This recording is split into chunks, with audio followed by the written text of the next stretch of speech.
Mahilig ka ba sa mga kwentong puno ng pag-ibig, pagtataksil at hustisya? Bago magsimula ang kwento, mag-subscribe muna sa aming channel at maging bahagi ng aming pamilya. Itakwil ang sariling dugo at laman dahil sa isang kasinungalingan. Pinalayas ni Mateo si Clara at ang anak nitong si Maya sa gitna ng malakas na ulan, habang si Stella ay nakangising nagwagi sa kaniyang kasamaan. Sa bawat patak ng luha ni Clara, may sumisibol na pait at pait sa kaniyang pusong dinurog ng kawalang katarungan. Paano kung ang gintong botones na hawak ng bata ang maging mitya ng katotohanang matagal nang ibinaon ng tadhana? Magagawa pa kaya ng bilyonaryo na bawiin ang lahat bago maging huli ang lahat? Isang basurang tulad mo ay hindi nararapat sa Hacienda Herrero, Clara. At ang anak mo, isa lang siyang dumi na pilit mong isinisiksik sa mundong hinding-hindi kayo tatanggapin. Tandaan mo, pinalalamon ko lang kayo dahil sa awa, pero huwag mong isiping magiging kapantay mo kami kahit kailan. Ang boses ni Stella ay parang hagupit ng latigo na bumaon sa pandinig ni Clara. Malamig, matalas, at walang bahid ng habag. Sa mga sandaling iyon, ang tanging maririnig sa loob ng malawak na labahan ay ang mabigat na paghinga ni Clara at ang banayad na agos ng tubig sa malaking palanggana. Nakaluhod siya sa malamig na semento. Ang kaniyang mga palad ay namumuti na at kulubot dahil sa matagal na pagkakababad sa tubig na may matapang na sabon. Sa kaniyang harapan ay ang isang mamahaling bestida na kulay pulang-pula, ang suot na gagamitin ni Stella para sa kaniyang engagement gala kay Mateo. Maingat, tila sumasamba na kinukuskos ni Clara ang bawat hibla ng mamahaling tela, tinitiyak na walang kahit isang mantsa na maiiwan. Ito ang kabaligtaran ng kaniyang buhay. Isang maruming basahan na pilit pinagaganda ang buhay ng iba habang ang sarili niyang dangal ay unti-unti nang nayuyurak sa putikan. Napahinto ang kanyang kamay nang marinig niya ang maliliit na hakbang patungo sa kanya. Si Maya, ang kanyang 6 na taong gulang na anak, ay nakatayo sa may pinto. Hawak ang isang drawing na gawa sa lumang papel. Ang mga mata ng bata ay puno ng pag-aalala. Nakatingin sa kanyang inang, tila pasanin ang buong mundo. Sa bawat kuskos ni Clara sa damit, tila ang sarili niyang puso ang unti-unting nababaklas, lalo na nang makita niyang lumapit si Stella sa bata at padaskol itong itinulak palayo sa dinaraanan nito. Hindi sumigaw si Clara. Walang luhang pumatak sa kanyang mga mata, ngunit ang kanyang lalamunan ay tila sinasakal ng isang matigas na bara. Ang kaniyang mga daliri ay mariing bumaon sa mamahaling tela ng bestida hanggang sa makaramdam siya ng hapdi sa kaniyang mga kuko. Ang kaniyang buong katawan ay nanigas, tila isang rebulto ng pait at pasakit. Ang hangin sa paligid ay naging mabigat. Bawat hininga ay parang paglanghap ng bubog na sumusugat sa kaniyang dibdib. Ang ingay ng paligid ay naglaho. Tanging ang mabilis na tibok ng kanyang puso ang umaalingaw-ngaw sa kanyang pandinig. Isang mabilis, desperado, at sawing ritmo. Tumingin si Clara sa kanyang mga kamay na puno ng paltos at sugat mula sa pagsisilbi sa loob ng 7 taon. 7 taon ng pananahimik.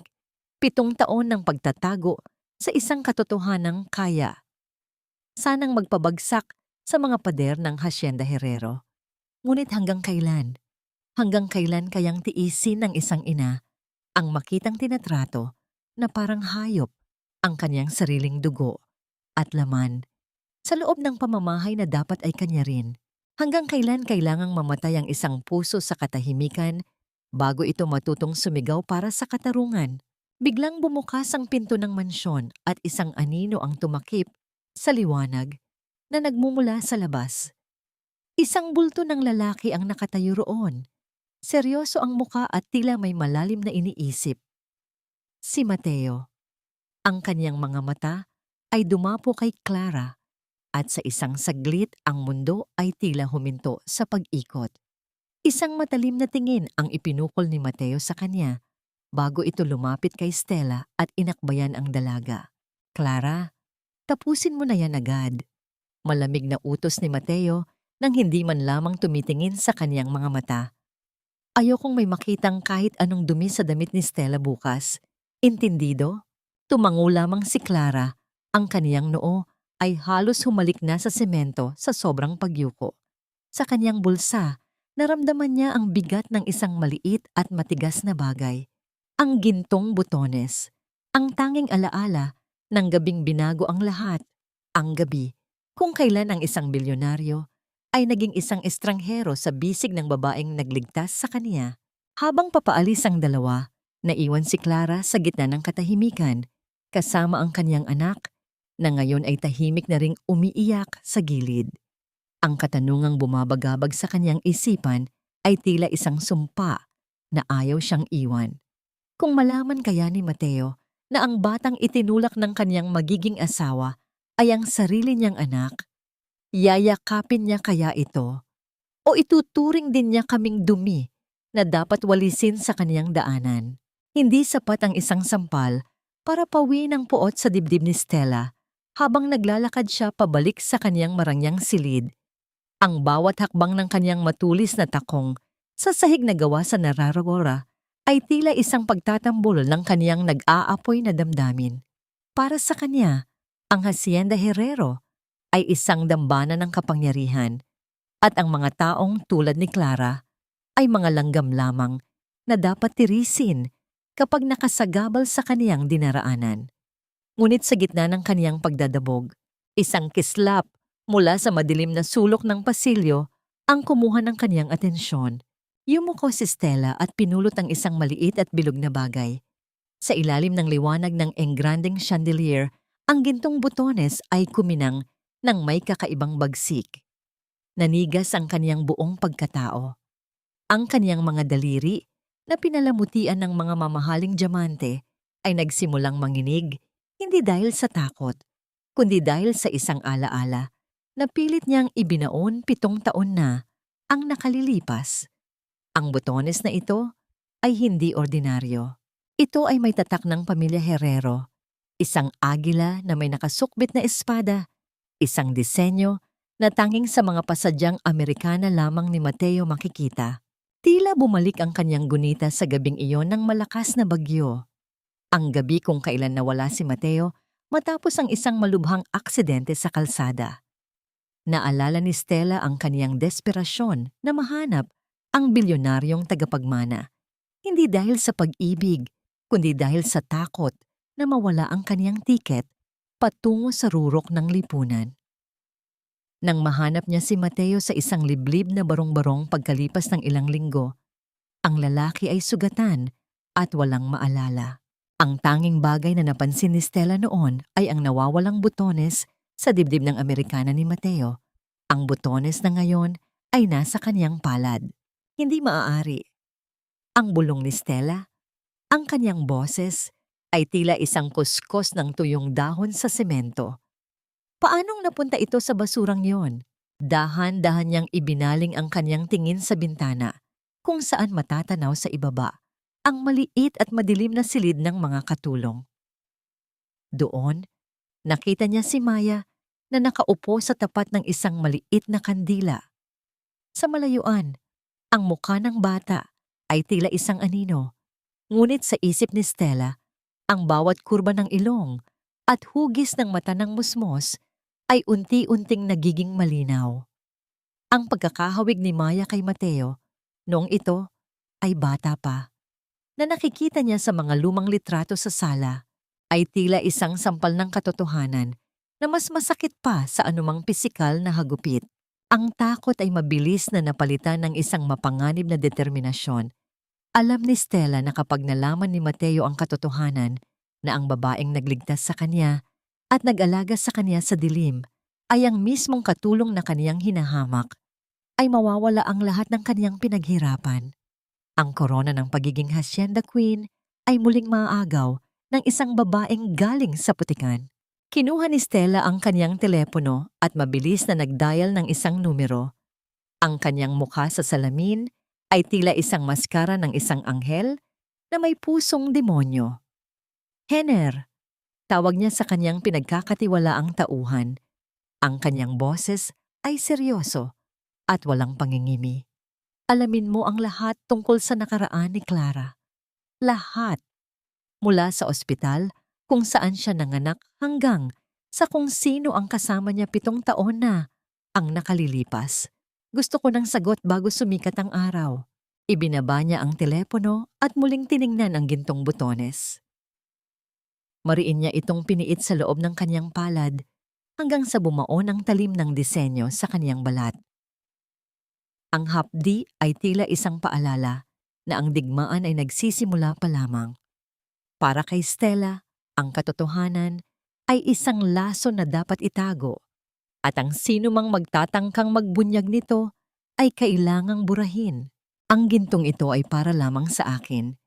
Ang mariing yusal ni Stella habang nakatingin sa kaniyang sariling refleksyon na puno ng kasakiman. Hinding-hindi niyo makukuha ang para sa akin. Kahit dumanak pa ang luha ng buong mundo, mananatili akong reyna sa bahay na ito. Mateo, mahal ko. Alam kong mahirap itong paniwalaan dahil mukha siyang inosente pero kailangan nating mag-ingat. May mga taong sadyang mapagpanggap, gagamitin ang kanilang kahirapan para makuha ang loob mo, habang ang totoo ay unti-unti na nilang ninananakawan ang ating tahanan. Ang boses ni Stella ay parang malapot na pulot, matamis sa pandinig ngunit nakalalunod ang panganib. Nakatayo siya sa tabi ni Mateo sa loob ng malawak na library ng mansyon. Ang kanyang kamay ay banayad na nakahawak sa balikat ng lalaki. Sa kanyang kabilang kamay ay hawak niya ang isang piraso ng papel, isang pekeng listahan ng mga nawalang kagamitan sa kusina at mga palamuti na kanyang sadyang ginawa upang idiin si Clara. Sa pintuan, lula ng isang pilak na tray, ay si Clara. Katatapos lamang niyang maghapon sa paglilinis at ang kanyang mga braso ay nanginginig na sa pagod. Dala niya ang paboritong Barako coffee ni Mateo, ang tanging bagay na alam niyang nagbibigay ng kaunting ginhawa sa lalaki. Sa tuwing ito ay nagtatrabaho hanggang gabi. Narinig niya ang bawat salita ni Stella. Bawat akusasyon ay parang isang matalim na aspil na itinutusok sa kaniyang lalamunan. Pinipigilan siyang huminga, pinipigilan siyang magsalita. Ang militaryong disiplina sa tindig ni Mateo ay tila naging mas matigas. Tiningnan niya ang listahang ibinigay ni Stella. Ang kaniyang mga kilay ay nagkasalubong sa gitna ng malalim na pag-iisip. May isang bahagi ng kaniyang isipan ang nagsasabing hindi ito magagawa ng babaeng may mga matang puno ng katapatan.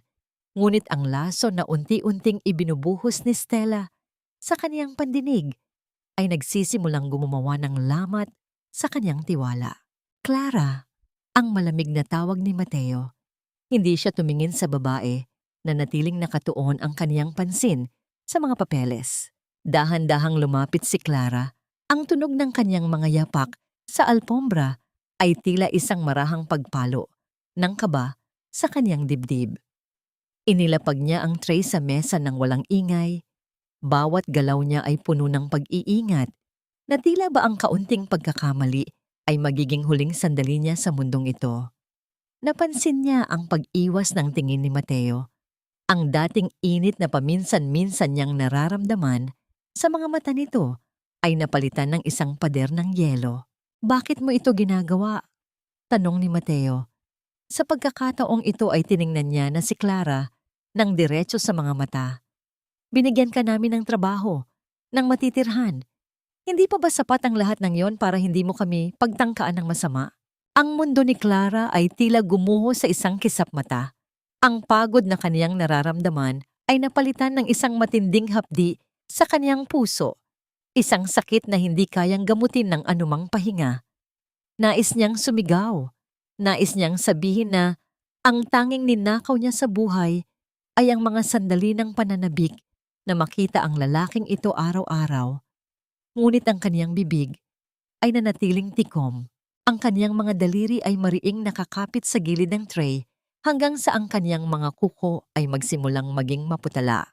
Nararamdaman niya ang matagumpay na ngisi ni Stella na nakatago sa likod ng mapagkunwaring pag-aalala nito.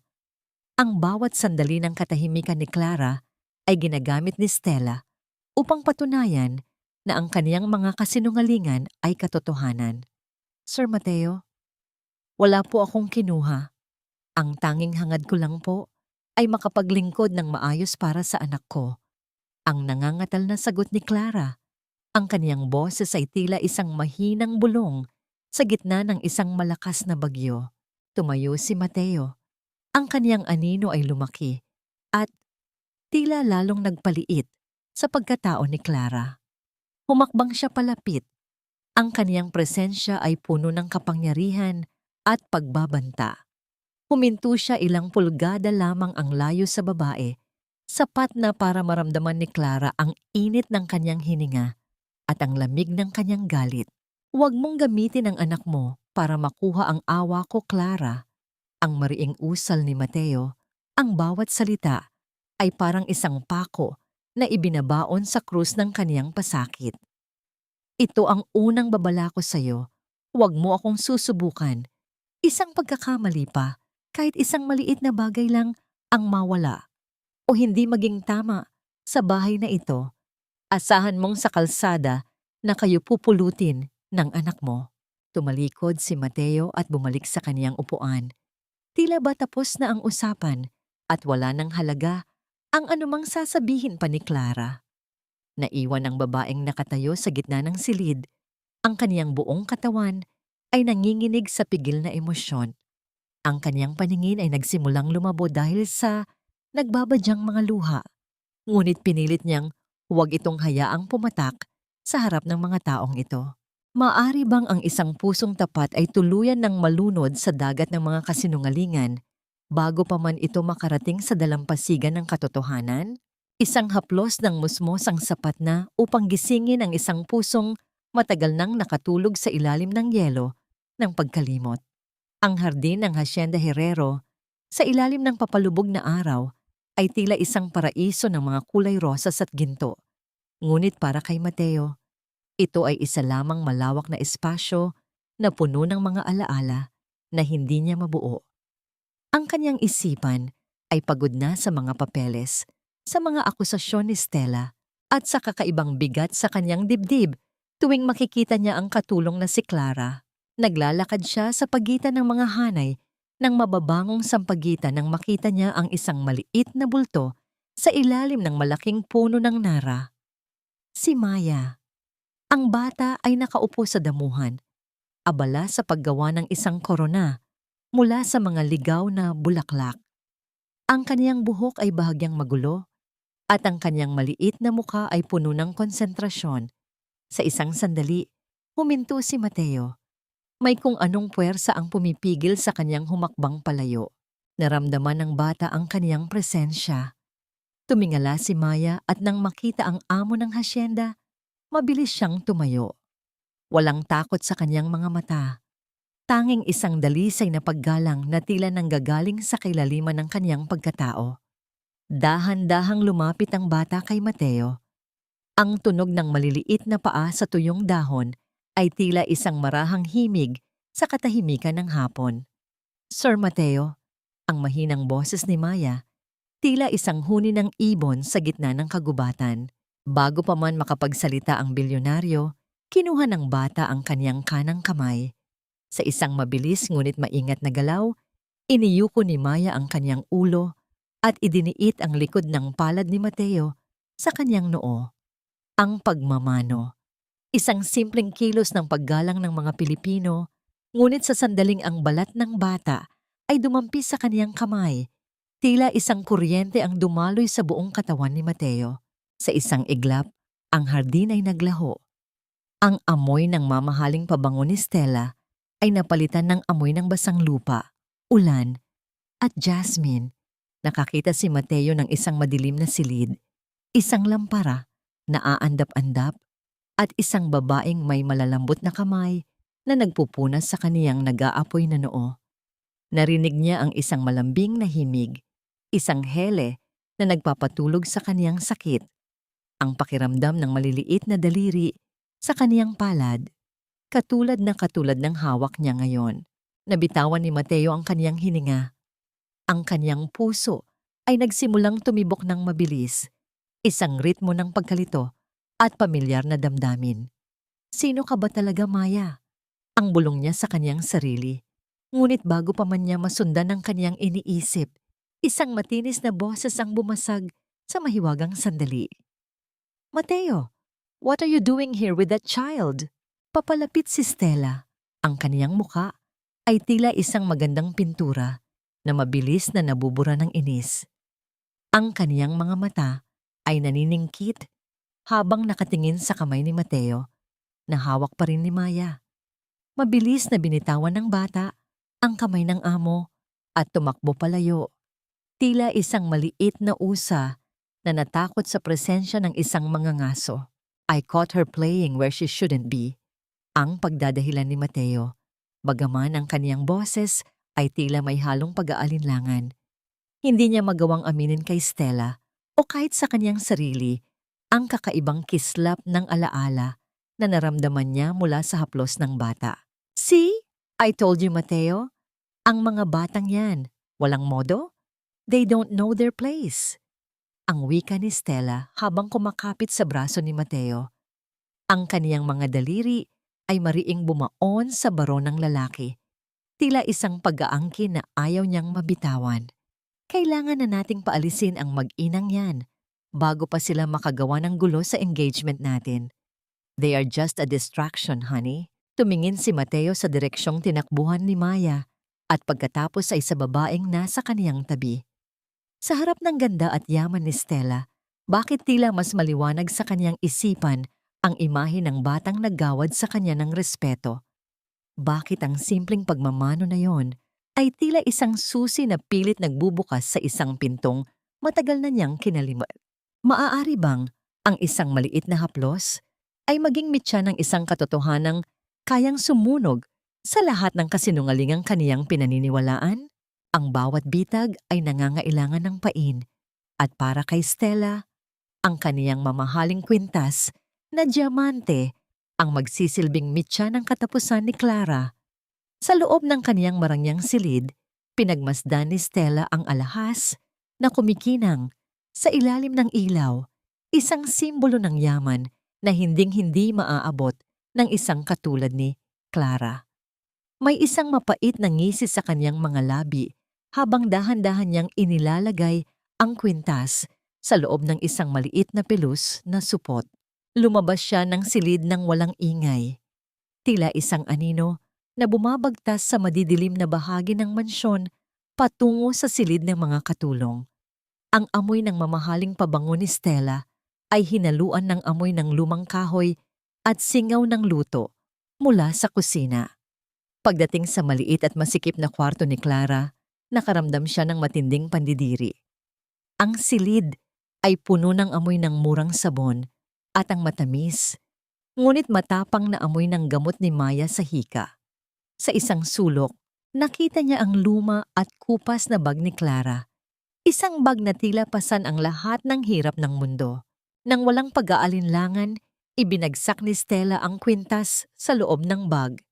Ang marahang kalansing ng mga diamante sa loob ng supot ay tila isang tawa ng isang demonyo na nagdiriwang sa kaniyang tagumpay. Diyan ka na babagay, ang bulong ni Stella sa hangin, sa gitna ng dumi at kahihiyan. Pagkalipas ng ilang oras, ang buong Hacienda Herrero ay nabulabog sa isang biglaang pagtitipon sa silyon. Ang lahat ng mga katulong, hardinero at draper ay pinapila sa gitna ng malawak na bulwagan. Nakatayo si Mateo sa gitna. Ang kaniyang mukha ay tila isang pader na bato. Walang emosyon, ngunit puno ng bigat. Sa kaniyang tabi, si Stella ay umiiyak ng mapagkunwari. Ang kaniyang mga kamay ay nakatakip sa kaniyang mukha habang humihikbi. Mateo, hindi ko alam kung paano ito nawala. Iyon ang huling alaala sa akin ng aking lola. Ang hagulhol ni Stella. Sapat na malakas para marinig ng lahat. Alam kong may kumuha nito rito. Hindi ito basta na lang maglalaho ng walang kumukuha. Ang katahimikan sa bulwagan ay tila isang banta. Ang bawat katulong ay nagkakatinginan, puno ng takot at pagdududa. Iniutos ni Mateo ang isang pangkalahatang inspeksyon sa lahat ng gamit ng mga empleyado. Isa-isang binuksan ang mga bag at locker sa harap ng lahat. Nang dumating ang pagkakataon kay Clara, ang kanyang mga kamay ay nanginginig habang hawak ang kanyang kupas na bag. Tumingin siya kay Mateo, naghahanap ng kahit kaunting proteksyon, ngunit ang mga mata ng bilyonaryo ay malamig at puno ng paghuhusga. Isang tauhan ni Stella ang humablot sa bag ni Clara. Sa isang marahas na galaw, ibinuhos nito ang lahat ng laman ng bag sa sahig. Sa gitna ng isang lumang panyo, ilang barya, at ang inhaler ni Maya, lumabas ang isang supot na pilus. Ang tunog ng pagbagsak nito sa sahig ay tila isang kulog sa pandinig ni Clara.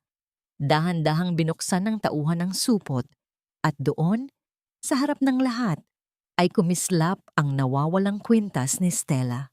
Ang mga bulungan ay tila naging isang malakas na ingay sa loob ng silyon. Ang mga mata ng mga kasamahan ni Clara ay napuno ng pandidiri at pagkagulat. Si Maya, na nakakapit sa laylayan ng palda ng kanyang ina, ay nagsimulang umiyak, bagaman hindi niya lubos na nauunawaan ang nangyayari. Humakbang si Stella palapit. Ang kaniyang pag-iyak ay biglang napalitan ng isang matalas at nakapapawing galit.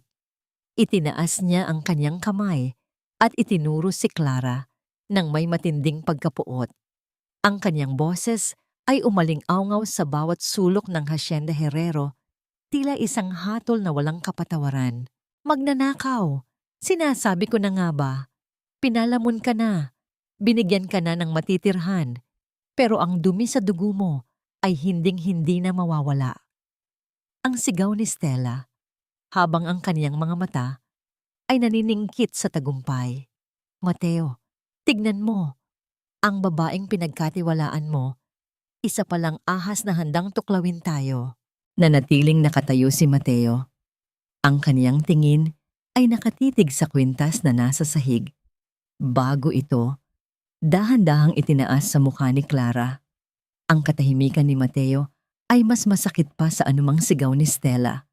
Ang mundo ni Clara ay nagsimulang umiikot.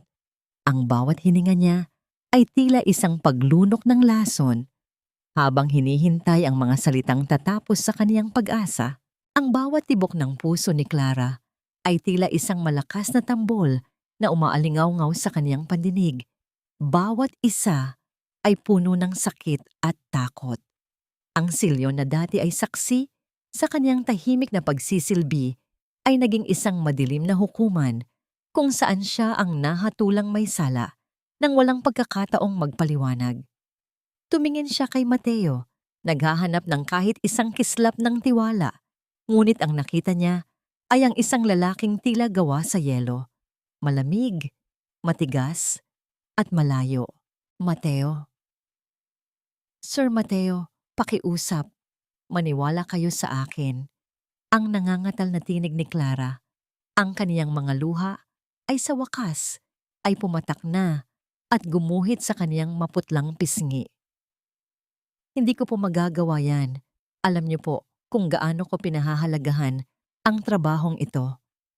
Ang anak ko, para sa anak ko, hinding-hindi ko dudumihan ang pangalan ko. Isang mapait na tawa ang kumawala sa mga labi ni Stella. Isang tunog na parang kuskos ng bakal sa semento. Dangal? Huwag mo kaming patawanin, Clara. Ang mga taong tulad mo, kapag nalamanan ng sikmura at nakakita ng kinang ng yaman, mabilis na nakakalimot sa sinasabi ninyong dangal. Ang ebidensya ay nasa harap mo na.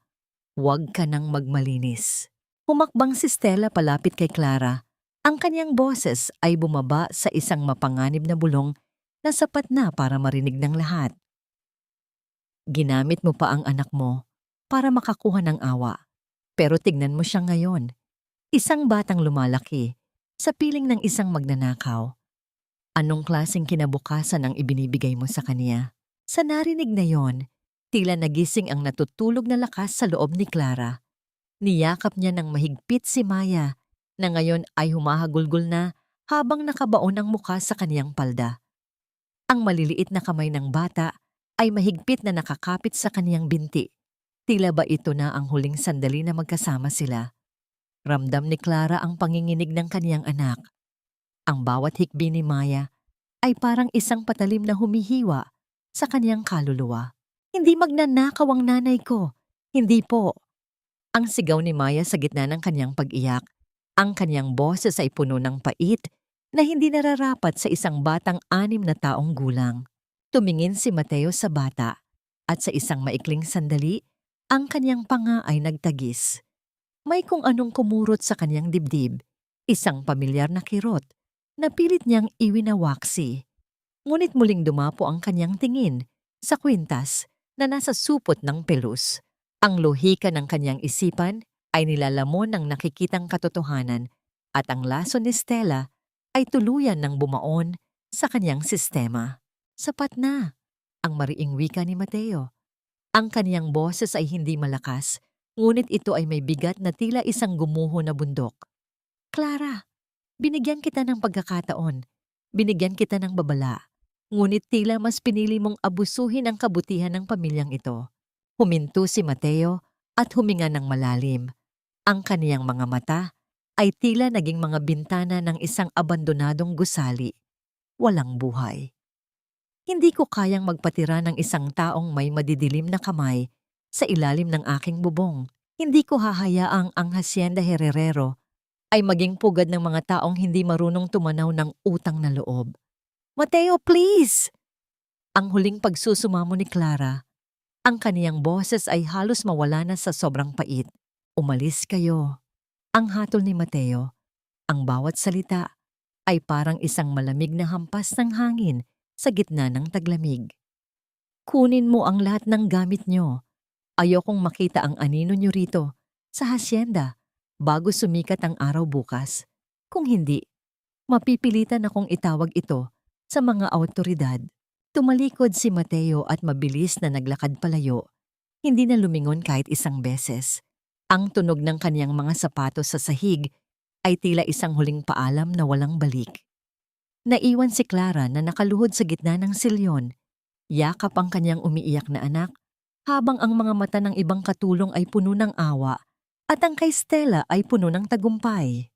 Ang dilim ng gabi ay tila mas naging malalim at sa bawat segundo na lumilipas, ang natitirang oras ni Clara sa kanyang tahanan ay unti-unti nang nauubos. Paano niya itatayo ang kanyang sarili mula sa pagkakaobsob na ito habang ang tanging pag-asa niya ay pinalayas na sa kanyang buhay? Ang bawat tupi ng kanyang manipis at kupas na mga damit ay tila isang paglilibing sa mga pangarap na binuo ni Clara sa loob ng 7 taon. Sa loob ng maliit at masikip na silid na yon, ang tanging maririnig ay ang mabilis at humihingal na paghinga ni Clara habang isinisiksik ang iilang gamit nila ni Maya sa isang lumang sako at isang bag na sira na ang zipper. Ang bawat gamit na kaniyang hinahawakan ay may dalang alaala. Ang munting unan ni Maya, ang tanging kumot na nagbigay sa kanila ng init sa mga gabing maginaw, at ang lihim na gintong butones na nakatago sa kaibuturan ng kaniyang bulsa. Hindi na naghintay si Clara na sumikat ang araw. Ang bawat segundo na nananatili siya sa ilalim ng bubong ni Mateo ay tila isang laso na sumasakal sa kaniyang dangal. Bit-bit ang mabigat na sako sa kaniyang balikat at hawak ang nanginginig na kamay ni Maya. Dahan-dahan silang lumabas sa pintuan sa likod ng mansyon. Ang tunog ng pagsasara ng mabigat na pintong bakal ay tila isang hatol na wala nang balikan. Isang huling paalam mula sa mundong kailanman ay hindi sila tinanggap. Paglabas nila sa tarangkahan ng Hacienda Herrero, sinalubong sila ng isang nangangalit na langit. Ang ulan ay nagsimulang bumagsak ng walang babala. Ang mga patak nito ay tila mga maliliit na karayom na tumutusok sa balat ni Clara. Ang hangin ay humahagupit ng malakas, tila sinusubukang itulak sila pabalik sa kadiliman. Ang bawat hakbang ni Clara Sa maputik na daan ay puno ng hirap. Ang kaniyang mga paa ay lumulubog sa malapot na lupa. Ngunit patuloy siyang naglalakad. Wala siyang pera, wala siyang masisilungan, at ang tanging dala niya ay ang isang pusong durog na durog. Nay! Ang lamig po. Nanay, hindi ko na po kaya. Ang nanginginig na boses ni Maya ay halos malunod sa ingay ng bumubuhos na ulan. Napahinto si Clara at naramdaman ang matinding panginginig ng kaniyang anak. Nang hawakan niya ang noo ni Maya, tila napaso ang kanyang palad sa sobrang init nito. Ang bata ay nagsimulang dumaing. Ang bawat hininga nito ay may kasamang huni na tila isang ibon na may bali ang pakpak. Ang tunog ng hikang pilit na sumusakal sa kanyang maliit na baga, ang takot na naramdaman ni Clara ay mas matindi pa sa anumang galit ni Stella o lamig ni Mateo. Sandali lang anak, kapit ka lang kay nanay. Maghahanap tayo ng masisilungan baby. Huwag kang bibitaw please. Ang pagsusumamo ni Clara, ang kaniyang sariling boses ay nababasag na sa pagitan ng hikbi at ulan. Binuhat ni Clara ang kanyang anak sa kabila ng bigat ng sakong kaniyang pasan. Ang kanyang mga binti ay nanginginig na sa pagod. Ang kanyang paningin ay lumalabo dahil sa halo-halong luha at tubig ulan. Sa gitna ng masukal at madilim na kalsada, malayo sa mga nagniningning na ilaw ng mansyon, pakiramdam ni Clara ay nilalamon na sila ng kawalang pag-asa. Walang sasakyang dumadaan, walang bahay na bukas, ang pinto para sa kanila. Habang naglalakad, naramdaman ni Clara na unti-unting bumibigat ang katawan ni Maya. Ang maliliit na kamay na nakakapit sa kaniyang leeg ay dahan-dahang lumaylay. Ang huni sa dibdib ng bata ay biglang tumigil, napalitan ng isang nakatitindig balahibong katahimikan. Maya, Maya anak, gising! Huwag mong iwan si nanay. Ang desperadong sigaw ni Clara habang niyuyugyog ang kanyang anak sa gitna ng kalsada. Ngunit walang sagot. Sa ilalim ng nagngangalit na unos, sa gitna ng putikan at kadiliman, tuluyan nang nawalan ng malay ang maliit na katawan ni Maya sa bisig ng kanyang inang wala ng mahiling kundi ang wakas ng kanyang sariling paghihirap. Ang tanging itinuturing niyang kayamanan ay tila unti-unti nang binabawi ng tadhana. Iniiwan siyang mag-isa sa gitna ng kawalan. Sa loob ng kanyang malawak at marangyang silid, hindi makahanap ng kapayapaan si Mateo. Ang malalaking bintanang gawa sa salamin ay tila nanginginig sa bawat dagundong ng kulog mula sa labas, isang ingay na tila sumasabay sa magulong ritmo ng kanyang isipan. Nakatayo siya sa harap ng bintana, hawak ang isang baso ng alak, ngunit ang kanyang paningin ay nakatuon sa madilim na kalsadang binabagtas ng ulan. Ang kalsadang tinahak ni na Clara at Maya, ilang oras lamang ang nakalilipas. May kung anong mabigat sa kanyang dibdib, isang pakiramdam na tila may bahagi ng kanyang pagkatao na pilit kumakawala mula sa pagkakaanod sa limot. Sa tuwing ipipikit niya ang kanyang mga mata, nakikita niya ang mukha ni Maya, ang mga matang puno ng katapatan at ang munting kamay na dumampi sa kaniyang palad. Ang alaala ng pagmamano ng bata ay tila isang laso na unti-unting tumutunaw sa pader ng kaniyang galit. Sa kaniyang paglalakad patungo sa sofa, isang kislap mula sa ilalim ng mababang mesa ang kumuha ng kaniyang atensyon. Yumuko si Mateo at iniabot ang kaniyang kamay sa madilim na sulok. Nang mailabas niya ito, ang kaniyang puso ay tila huminto sa pagtibok. Sa kaniyang palad ay nakahiga ang gintong butones na may ukit ng agila at espada. Ang pirasong sinasabi ni Stella na nawawala. Ang pirasong nakita sa bag ni Clara. Ngunit bakit ito narito? Bakit ito tila itinapon lamang sa ilalim ng muebles kung ito ay isang mahalagang alahas? Kasabay ng isang napakalakas na guhit ng kidlat na tumanglaw sa buong silid, tila isang higanting pader ang gumuho sa loob ng isipan ni Mateo. Ang liwanag ay hindi lamang nagmula sa langit, kundi pati na rin sa kailaliman ng kaniyang gunita. Ang tunog ng ulan sa labas ay biglang nagbago. Naging tunog ito ng patak ng tubig sa isang bubong na gawa sa nipa. Ang amoy ng kaniyang mamahaling kwarto ay napalitan ng amoy ng sariwang sampagwita at basang lupa. Nakita niya ang kaniyang sarili, sugatan at halos hindi makahinga, habang ang isang babae ay tahimik na nagbabantay sa kaniyang tabi. Hindi niya makita ang mukha nito dahil sa labo ng kaniyang paningin noon, ngunit malinaw ang boses nito. Isang boses na tila isang hele ng anghel sa gitna ng kabilugan ng buwan. Naramdaman niya ang malalambot na kamay na nagtatahi sa kaniyang punit na Amerikana, at ang huling bagay na kaniyang nakita bago siya muling mawalan ng malay ay ang isang gintong butones na dahan-dahang tinatahi pabalik sa kaniyang dibdib. Ligtas ka na, Mateo. Hindi kita iiwan. Hanggang sa dulo, narito lang ako. Ang bulong na nagmula sa kaniyang alaala. Nanlambot ang mga tuhod ni Mateo at napaupo siya sa gilid ng kama.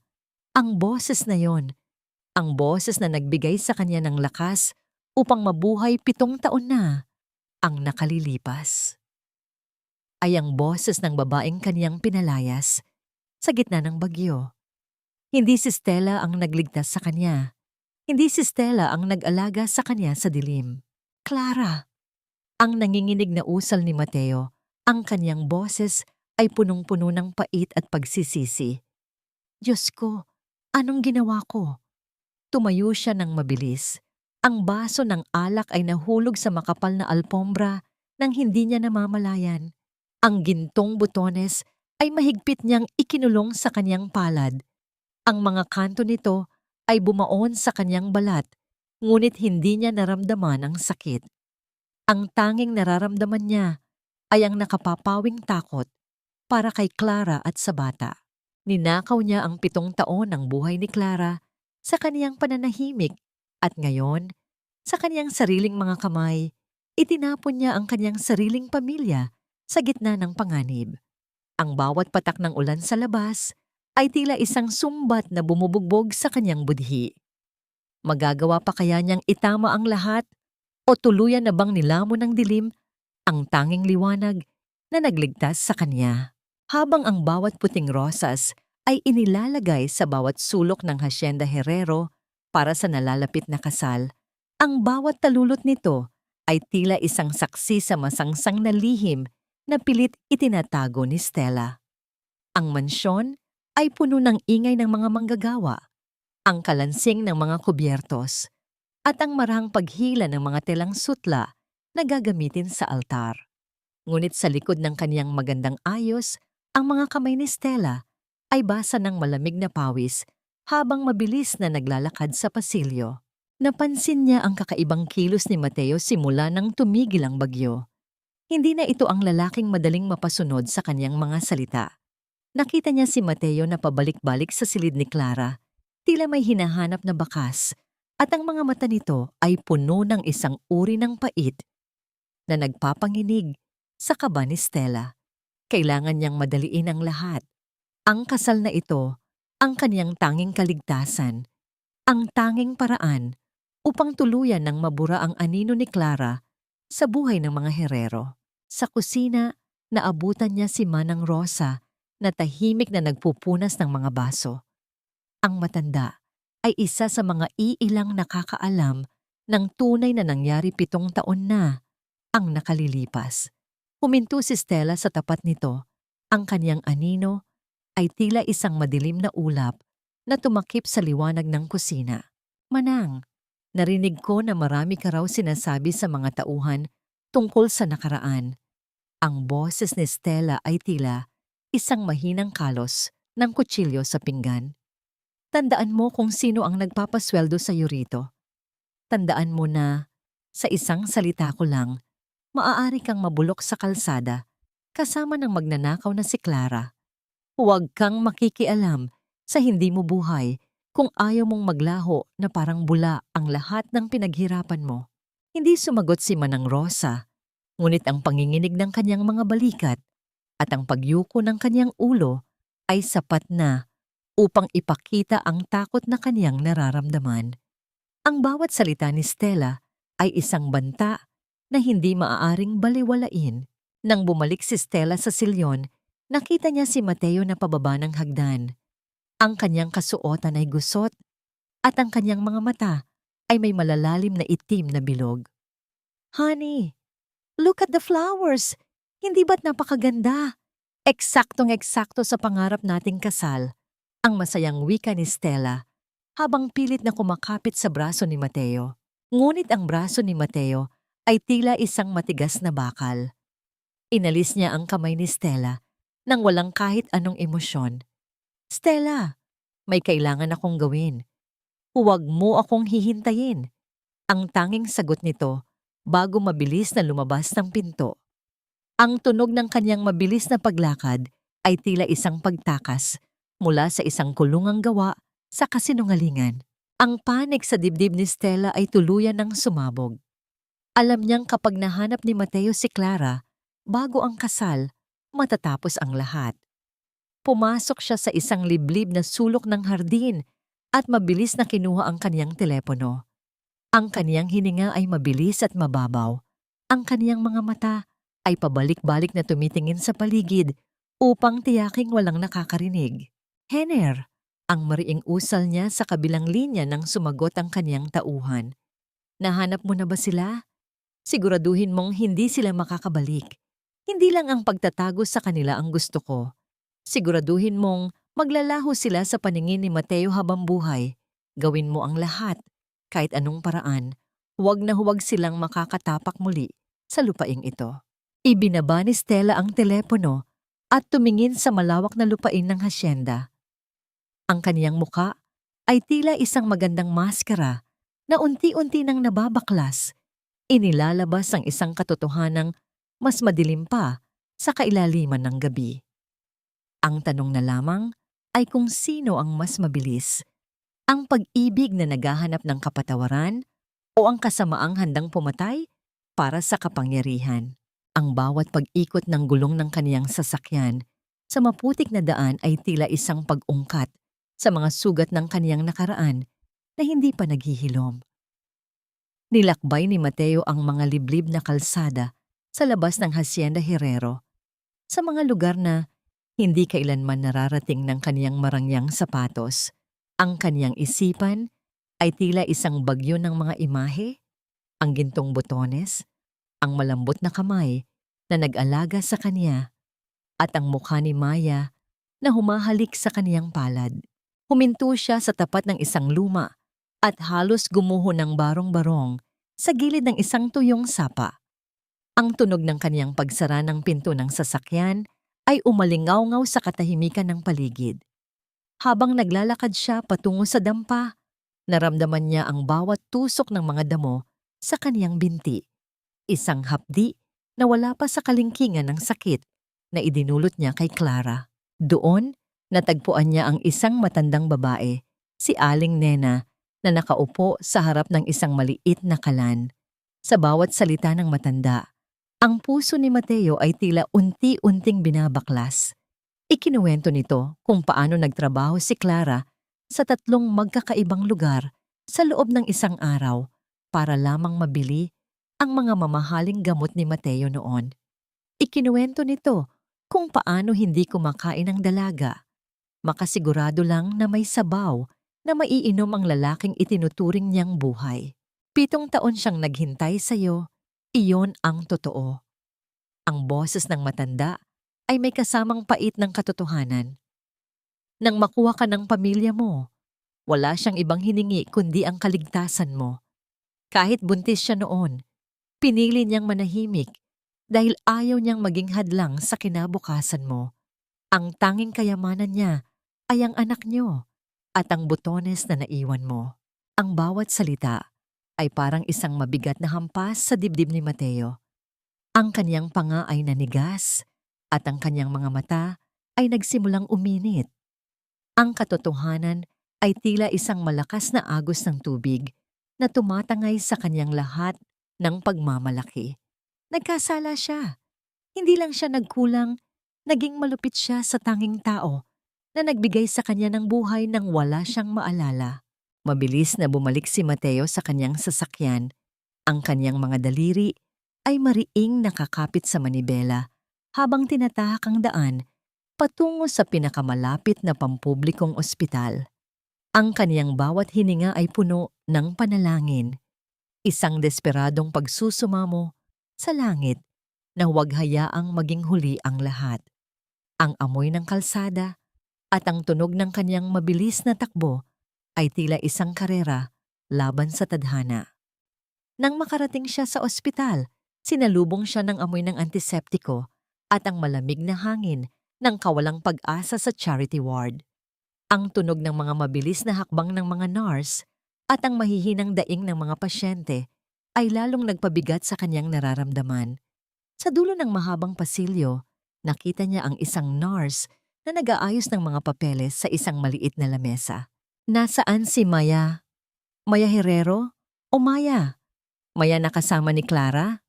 Ang boses ni Mateo ay puno ng pangangatal at takot. Tumingin sa kanya ang nurse. Ang mga mata nito ay puno ng pagod at isang uri ng lungkot na tila ayaw nitong sabihin. Kayo po ba ang kamag-anak? Pasensya na po. Pero ang batang si Maya ay nasa kritikal na kondisyon ngayon. Kailangan niya ng agarang operasyon dahil sa komplikasyon ng kanyang hika at matinding lagnat. Huminto ang nurse at bumuntong hininga, isang tunog na parang isang hatol na nagpabagsak sa balikat ni Mateo. Ngunit hindi namin masimulan ang operasyon. Wala pa pong sapat na pondo para sa mga kagamitan at gamot. Ang nanay niya, kani-kanina lang ay lumabas. Sinusubukang humanap ng mauutangan pero mukhang wala siyang dala. Sir, wala na po silang pera para sa operasyon. Kung hindi ito gagawin sa loob ng susunod na 2 oras, baka hindi na kayanin ng bata. Nanigas si Mateo sa kanyang kinatatayuan. Ang gintong butones sa kanyang bulsa ay tila naging 1,000 tonelada. Ang bigat. Ang kanyang yaman, ang kanyang kapangyarihan, ang kanyang hasyenda. Lahat ng iyon ay walang halaga kung ang sarili niyang dugo at laman ay unti-unti nang binabawi ng kamatayan dahil lamang sa isang barya na ipinagkait niya. Ang bawat hakbang ni Mateo patungo sa maliit na tsapel ng ospital ay tila isang paglalakad sa ibabaw ng nagbabagang uling. Ang kaniyang mga binti ay nanginginig, hindi dahil sa pagod, kundi dahil sa bigat ng kaniyang nagising na budhi. Sa gitna ng amoy ng kandila at lumang kahoy, natagpuan niya ang kaniyang hinahanap. Doon, sa pinakadulong upuan, ay isang anino ng babaeng tila binayubay na ng lahat ng unos sa mundo. Nakaluhod si Clara sa harap ng altar. Ang kaniyang mga balikat ay tila pasa ng buong langit sa bigat ng kaniyang paghikbi. Ang kaniyang mga palad ay magkadaop, mariing nakakapit sa isang rosaryo, na tila ba ito na lamang ang tanging tali na nag-uugnay sa kanya sa buhay. Sa bawat bulong niya ng panalangin, may kalakip na pait na tila sumasakal sa kanyang lalamunan. Ang kanyang mga damit ay tuyo na, ngunit gusot, at ang kanyang buhok ay magulo. Malayo sa ayos ng tahimik na katulong na dati, ay nakikita ni Mateo sa hasyenda. Hindi makagalaw si Mateo.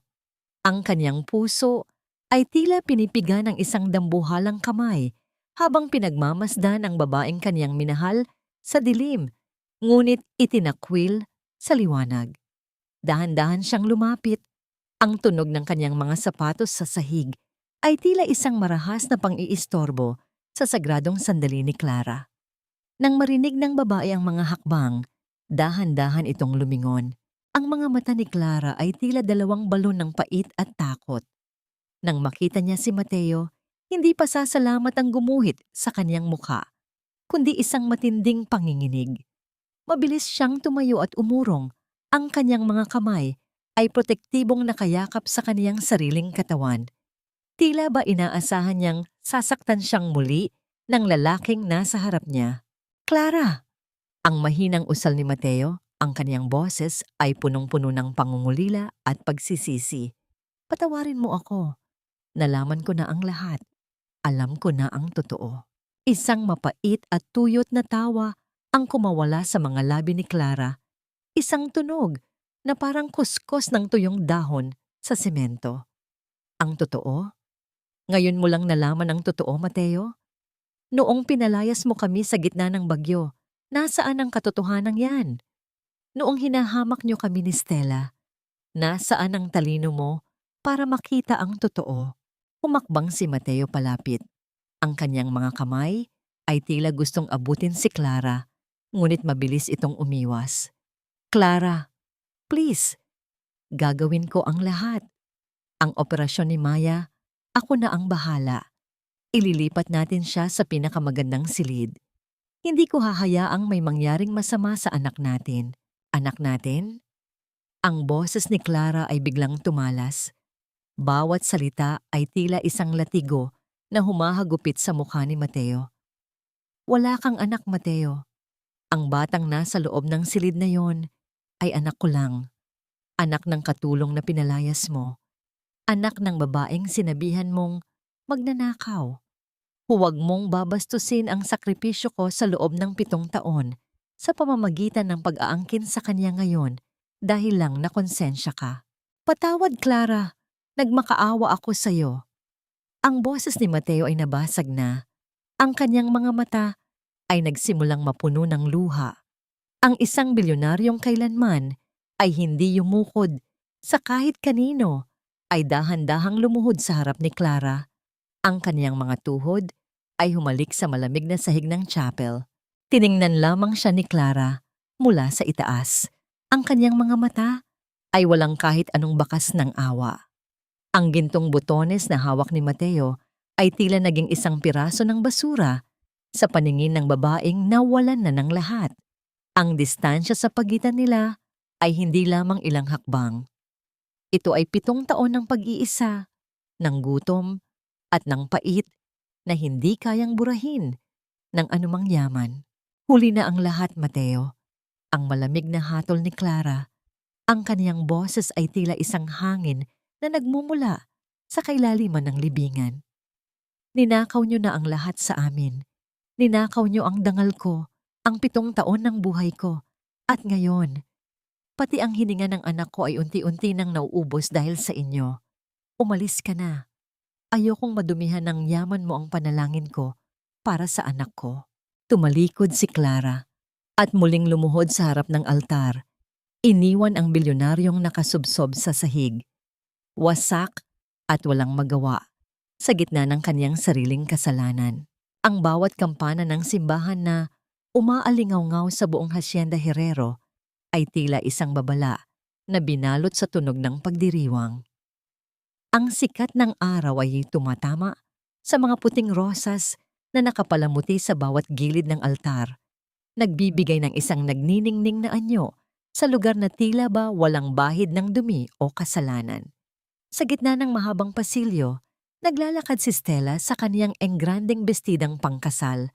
Ang mahabang tela nito ay marahang humahaplos sa pulang alpombra na tila isang ahas na gumagapang patungo sa kanyang biktima. Ang mukha ni Stella ay nababalot ng isang manipis na belo, ngunit sa likod nito ay ang isang nangiting puno ng tagumpay. Para sa kanya, ang araw na ito, ang kanyang huling hakbang, patungo sa rurok ng kapangyarihan. Sa kanyang isipan, wala na si Clara, wala na si Maya, at ang lahat ng katotohanan ay tuluyan ng nilamon ng dilim ng nakaraang gabi. Ang kanyang mga kamay na may suot na mamahaling guwantes ay mahigpit na nakahawak sa kanyang buke. Tila ba ito ang kanyang setro bilang bagong reyna ng mga Herrero? Sa dulo ng altar, nakatayo si Mateo. Ang kaniyang tindig ay matigas, ang kaniyang mukha ay tila isang estatwa na gawa sa marmol. Habang papalapit si Stella, naramdaman ng lalaki ang bawat tibok ng kaniyang puso na puno ng galit at pait. Ang amoy ng mga rosas sa paligid ay tila nagiging mabaho sa kaniyang pangamoy. Isang paalala ng kabulukan ng babaeng kaniyang pakakasalan.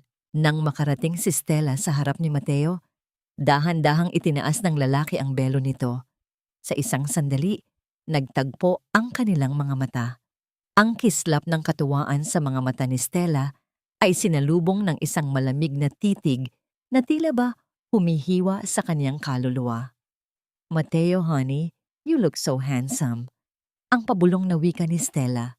Ang kanyang boses ay puno ng mapagkunwaring tamis. Hindi sumagot si Mateo.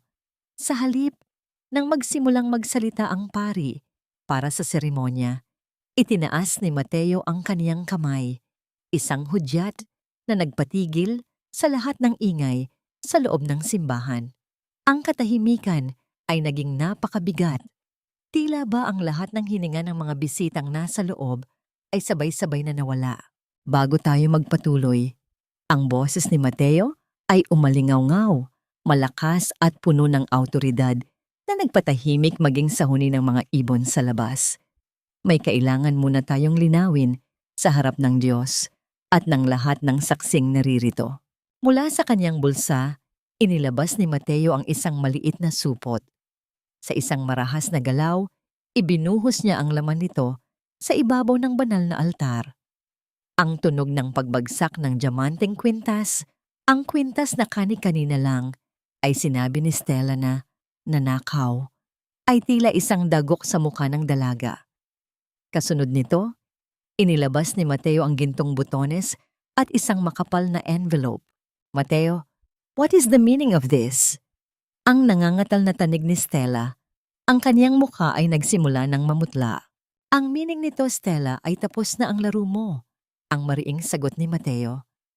"Nahanap ng aking mga tauhan ang kwintas na ito sa loob ng iyong sariling safe, sa ilalim ng mga pekeng dokumentong ginamit mo para idiin ang isang inosenteng babae. At ang envelope na ito?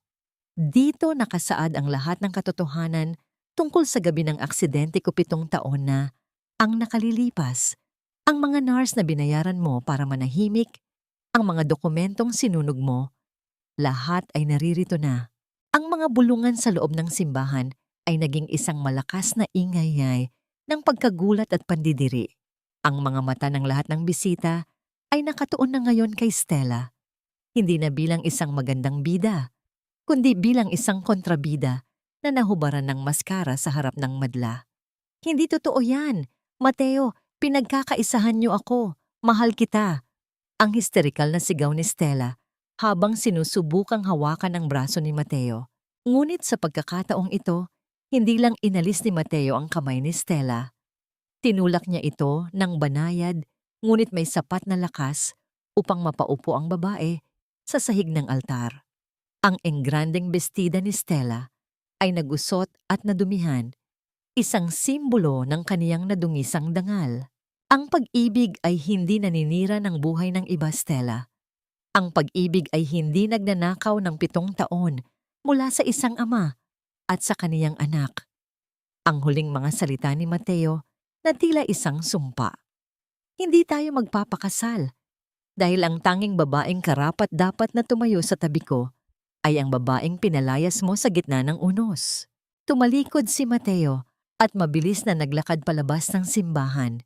Hindi na lumingon kahit isang beses sa babaeng naglulupasay na ngayon sa harap ng altar habang ang lahat ng tao ay nagbubulungan sa kanyang kahihiyan. Ang tunog ng kanyang mabilis na mga hakbang patungo sa kanyang sasakyan ay tila isang paghabol sa huling pagkakataon na mabuo ang kaniyang pamilya. Habang pinapatakbo niya ang sasakyan ng mabilis patungo sa ospital, isang tanong ang patuloy na dumudurog sa kaniyang puso. Matapos ang lahat ng kahihiyang idinulot niya, may puwang pa kaya ang kaniyang pangalan sa puso ni Clara? O huli na ba ang lahat para sa isang lalaking nabulag ng sariling yaman?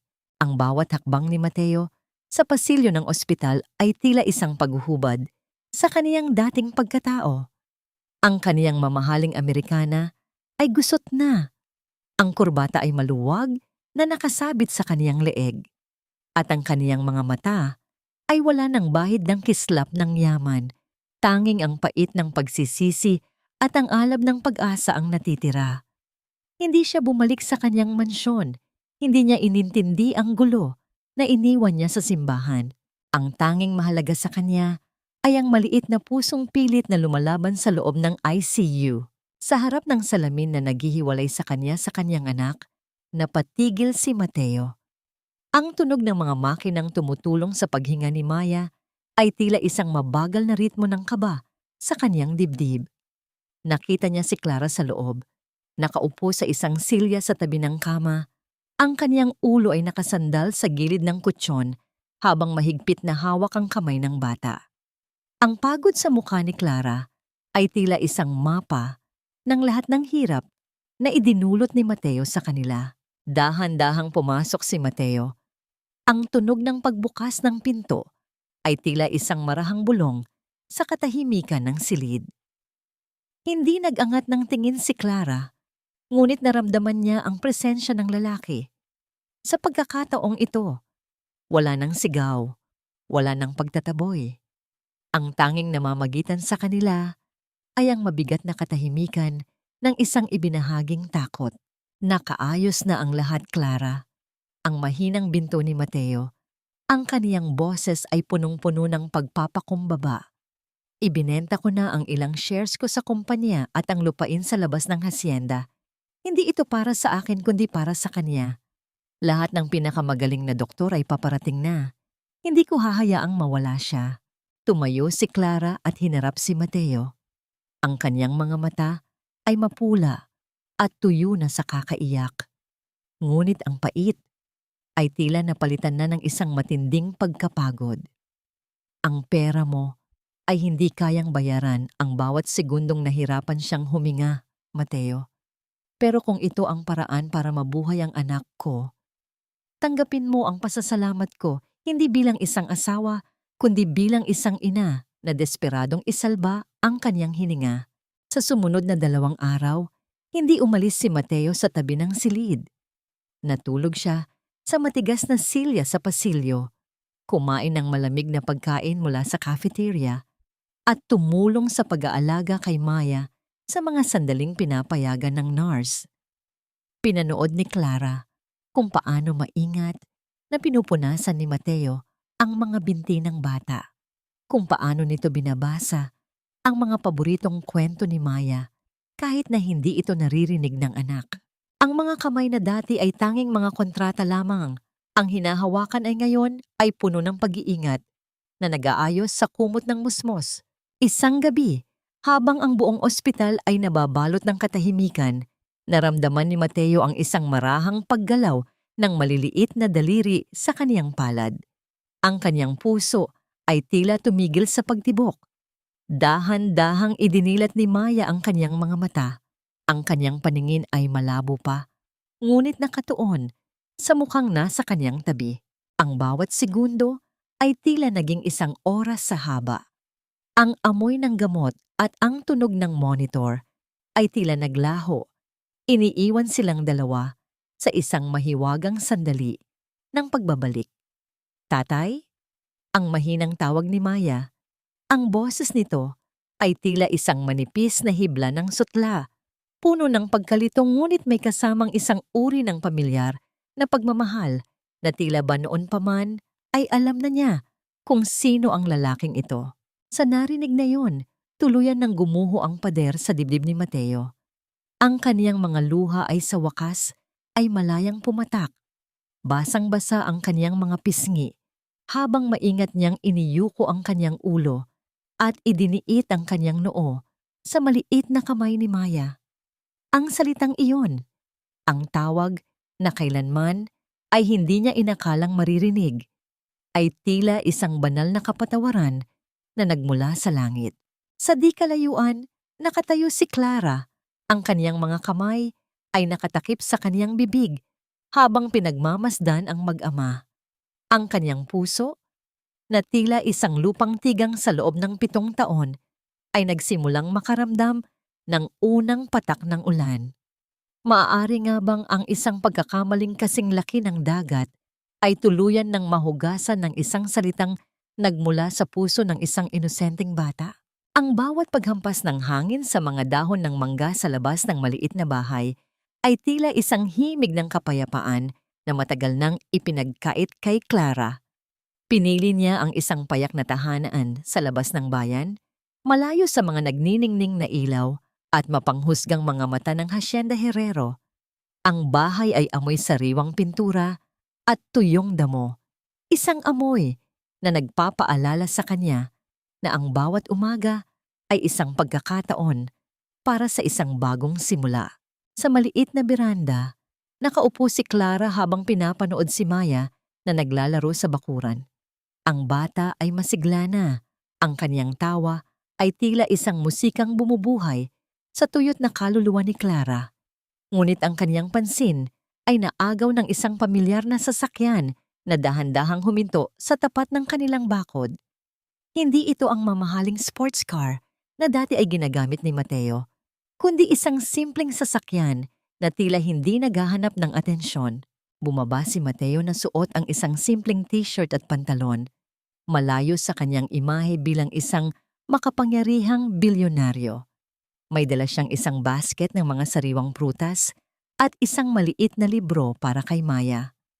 Ang kanyang mga hakbang patungo sa pinto ay mabagal at puno ng pag-aalinlangan. Tila ba natatakot siyang mabasag ang katahimikang kaniyang naratnan.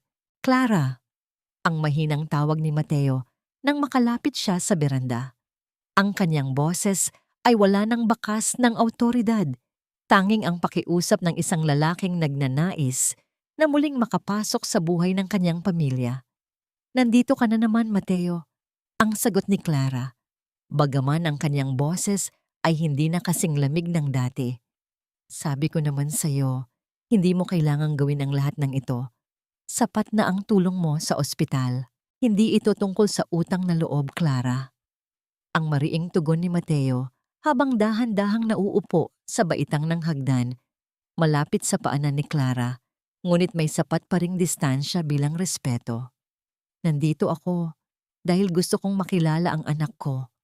At dahil gusto kong humingi ng pagkakataon na makilala muli ang babaeng nagligtas sa akin sa dilim. Sa mga sumunod na linggo, naging bahagi na ng hapon ni na Clara ang pagbisita ni Mateo. Hindi siya dumating para mag-utos, kundi para magsilbi. Nakita ni Clara kung paano maingat na inayos ni Mateo ang sirang bakod, kung paano ito matiyagang nagtatanim ng mga halamang sampagwita sa paligid ng bahay, at kung paano ito nakikipaglaro ng taguan kay Maya hanggang sa kapwa na sila hingal at puno ng dumi sa damit. Isang gabi, habang mahimbing na ang tulog ni Maya, naiwan sina Clara at Mateo sa ilalim ng nagniningning na mga bituin. Ang katahimikan ng paligid ay tila isang kumot na bumabalot sa kanila, nagbibigay ng puwang para sa mga damdaming matagal nang ikinulong sa loob ng puso. Bakit, Mateo? Ang tanong ni Clara. Ang kaniyang paningin ay nakatuon sa malawak na kalangitan. Bakit mo tinitiis ang ganitong buhay? Maaari kang bumalik sa hasyenda, sa yaman mo, sa buhay na nararapat sa'yo. Huminto si Mateo sa kanyang ginagawa at tumingin kay Clara. Sa ilalim ng liwanag ng buwan, ang kanyang mga mata ay tila dalawang bituin na puno ng katapatan. Dahan-dahan niyang inabot ang kamay ni Clara. Ang kaniyang mga daliri ay marahang humaplos sa likod ng palad ng babae. Isang hawak na puno ng pangako at pag-iingat. Dahil ang tunay na yaman ko ay wala sa Hacienda Herrero, Clara. Ang pabulong na usal ni Mateo, ang kaniyang boses ay may dalang init na tila tumutunaw sa natitirang yelo sa puso ng babae. Ang 7 taon na nawala sa atin ay hindi ko na maibabalik. Pero ang bawat segundong natitira sa buhay ko ay gusto kong gugulin sa pagprotekta sa inyo. Pangako, hinding-hindi na muling magkakaroon ng lihim na maghihiwalay sa atin. Kahit anong unos ang dumating, narito lang ako sa tabi mo. Hindi sumagot si Clara, ngunit sa pagkakataong ito, hindi niya inalis ang kanyang kamay. Hinayaan niyang manatili ang init ng palad ni Mateo sa kanya, habang ang isang munting ngiti ay dahan-dahang gumuhit sa kanyang mga labi. Ang sugat ng nakaraan ay naroon pa rin, ngunit sa bawat haplos at pangako, ang hapdi nito ay unti-unti nang napapalitan ng isang pag-asang hinding-hindi na sila muling mag-iisa sa gitna ng dilim. Ang bawat sinag ng araw na sumisilip sa mga dahon ng bagong tanim na sampagita sa paligid ng Hacienda Herrero ay tila isang bagong simula, isang pagpapatunay na ang pag-asa ay laging umiiral matapos ang matinding unos. Hindi na ito ang dating hasyenda na puno ng kasakiman at kasinungalingan, kundi isang lugar na nagpapatunay na ang tunay na yaman ay nasa pagbibigayan at pagmamahalan. Mula sa dating hasyenda Herrero, ito ngayon ay naging Herrero Foundation, isang sentro para sa mga batang may sakit sa baga at puso, at isang kanlungan para sa mga inang nag-iisa. Ang malawak na hardin na dati ay pinaglaruan ni Maya ay puno na ngayon ng mga bata na masayang nagtatakbuhan. Ang kanilang mga tawa ay umaalingaw-ngaw sa bawat sulok. Ang malaking silyo na dating saksi sa mga pagtatalo ay puno na ngayon ng mga aklat at laruan, naghihintay sa mga batang uhaw sa kaalaman. Sa harap ng isang bagong altar na gawa sa kahoy at pinapalamutian ng mga simpleng bulaklak, nakatayo si Mateo. Hindi na siya ang malamig na bilyonaryo na dati ay nakita ni Clara. Ang kaniyang mga mata ay puno ng kislap, ng pagmamahal at pag-iingat habang hinihintay ang tanging babaeng nagbigay sa kanya ng totoong pag-asa. Mula sa dulo ng pasilyo, dahan-dahang lumakad si Clara. Hindi siya nakasuot ng mamahaling bestida, kundi isang simpleng puting damit na tila gawa sa sinulid ng pag-ibig. Sa kaniyang tabi, nakahawak sa kaniyang kamay, ay si Maya, na ngayon ay malusog na at puno ng sigla. Ang gintong butones ay hindi na nakatago, kundi nakasabit sa isang manipis na kwintas sa leeg ni Maya, isang simbolo ng katotohanang nagbuklod sa kanilang pamilya. Nang makalapit si Clara sa altar, inabot ni Mateo ang kaniyang kamay. Ang mga mata nila ay nagtagpo. At sa mga sandaling iyon, ang lahat ng pait ng nakaraan ay tila naglaho na parang bula. Ang bawat haplos ng kaniyang palad ay puno ng pangako. Isang pangakong hinding-hindi na muling mang-iiwan, hinding-hindi na muling magtatago ng lihim, at hinding-hindi na muling magpapabulag sa kasakiman. Mateo, ang mahinang usal ni Clara, ang kaniyang boses ay punong-puno ng pag-ibig. Clara, aking sinta. Ang sagot ni Mateo, ang kaniyang mga mata ay puno ng luha ng kaligayahan. Binigyan mo ako ng pangalawang buhay, ng pangalawang pagkakataon. Mahal kita at salamat sa anak natin. Natutunan ko ang tunay na kahulugan ng pag-ibig at pamilya. Sa loob ng simbahan, ang mga tawa at bulungan ng mga bisita ay tila isang masayang musika. Si Manang Rosa, na ngayon ay maligaya na sa kaniyang trabaho bilang tagakwento sa foundation, ay umiiyak sa gilid, puno ng katuwaan. Maging ang mga dating katulong na naging saksi sa paghihirap ni Clara ay masayang nagpalakpakan dahil sa wakas, nakamit na ng kanilang bida ang katarungan at kaligayahan. Pagkatapos ng seremonya, dinala ni Mateo si Clara at Maya sa isang tahimik na sulok ng hardin. Doon, sa ilalim ng isang malaking puno ng nara, may isang maliit na frame na nakasabit sa isang sanga.